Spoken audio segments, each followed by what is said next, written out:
खुशियाँ जोता वाली माता तेरी सदा ही जय। सबके मनोरथ पूर्ण करने वाली माता तेरी सदा ही जय। सबका कल्याण करने वाली माता तेरी सदा ही जय। कारा शेर मालिका बोल साचे दरबार की जय। मैया के नवरात्रे आए हैं, मेला लगा है और सब घरों में खुशियां छाएंगी। मैया के नवरात्रों में माता की कृपा की अगर प्राप्ति करनी है तो माता रानी को प्रसन्न करो, देवी भगवती को प्रसन्न करो। नमस्कार, आभार, सुस्वागतम। मैं पंडित नितिन शास्त्री आप सभी दर्शकों का आज के इस नए एपिसोड में बहुत बहुत स्वागत करता हूँ। मेरे प्यारे दर्शकों, आप इसी तरह से हंसते रहें, मुस्कुराते रहें और सदा माता रानी की कृपा आपके ऊपर बनी रहे। जैसा कि आप सभी को पता है कि माता के नवरात्रे आने वाले हैं और बहुत हमारी ये इच्छा होती है कि नवरात्रों में हमारे घर में भी माता रानी जरूर आए, हमारे घर में भी माता रानी अपना फेरा जरूर पाए। लेकिन उसके लिए हमें कुछ बातों का ध्यान रखना पड़ता है, उसके लिए हमें कुछ नियमों का पालन करना पड़ता है। अगर आप चाहते हैं कि नवरात्रों में माता रानी की कृपा की प्राप्ति आपको होती रहे तो आज के इस एपिसोड में जो काम मैं आपको बताने वाला हूँ, नवरात्रों में भूल कर भी आपने उन कामों को नहीं करना है। ये 4 ऐसे काम हैं, अगर आप नवरात्रों में करते हैं तो आपको कभी भी माता रानी की कृपा की प्राप्ति नहीं हो सकती, कभी भी माता रानी आपके घर नहीं आएगी अगर आप नवरात्रों में यह 4 गलतियां करते हैं। कौन कौन से हैं वह 4 काम जो नवरात्रों में आपको भूल कर भी नहीं करने हैं, आगे एपिसोड में मैं आपको बताऊंगा। एपिसोड बहुत ही ज़्यादा नॉलेजेबल और इंटरेस्टिंग होने वाला है, इसलिए आज के इस एपिसोड को पूरा देखना है। आज के इस एपिसोड को शुरू करने से पहले सभी भक्त हाथ जोड़ करके माता रानी को नमस्कार करेंगे। जय माता की। तो मेरे प्यारे दर्शकों, मैं पंडित नितिन शास्त्री हाजिर हूँ आप सभी के सामने आज का यह नया एपिसोड लेकर के।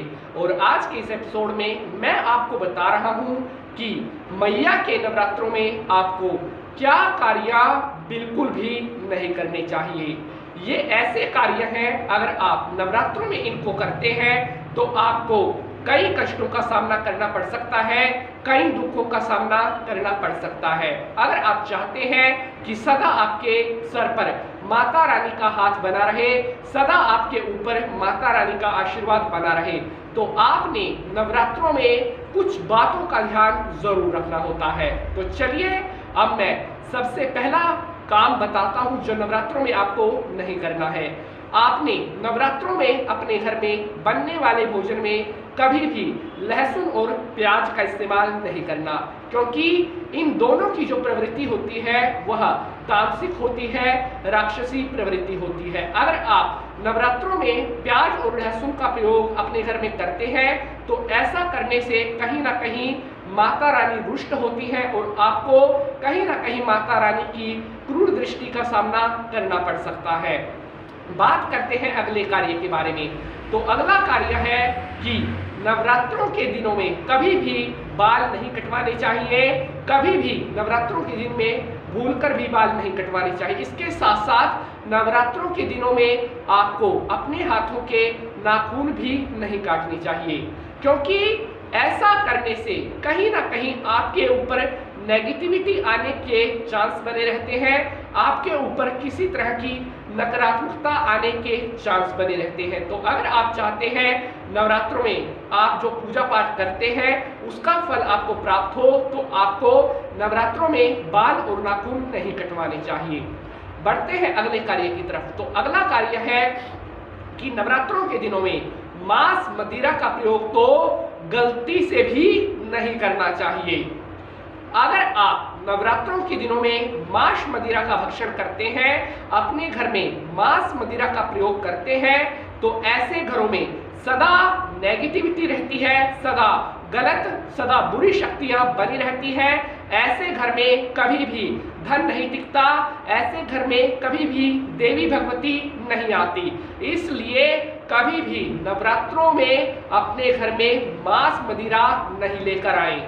बढ़ते हैं अगले कार्य की तरफ। तो अगला कार्य है कि नवरात्रों के दिनों में पति पत्नी को संबंध बनाने से भी बचना चाहिए। जी हाँ, नवरात्रों के दिनों में जितना अधिक आप ब्रह्मचार्य व्रत का पालन करेंगे, जितना अधिक आप पति पवित्रता का ध्यान रखेंगे, उतना ही जल्द माता रानी आपसे प्रसन्न होंगी, उतना ही जल्द माता रानी आपके घर आपको दर्शन देंगी।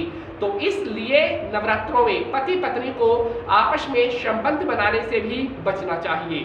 तो मेरे प्यारे साथियों, इस तरह से ये 4 कार्य मैंने आपको बताए हैं जो नवरात्रों में आपको नहीं करने हैं। अगर आप इन बातों का ध्यान रखते हैं तो आपको हमेशा दुर्गा देवी की कृपा की प्राप्ति होती रहेगी, हमेशा भगवती देवी का शुभ आशीर्वाद प्राप्त होता रहेगा। अगर आज का एपिसोड पसंद आया है तो इसे लाइक और शेयर जरूर करना है।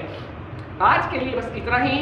मैं पंडित नीति शास्त्री अगले एपिसोड में आपसे मुलाकात करूंगा किसी नए विषय के साथ। तब तक के लिए आप हंसते रहे, मुस्कुराते रहे और सदा माता रानी का आशीर्वाद आपके ऊपर बना रहे। जय माता की। ओम नमः शिवाय।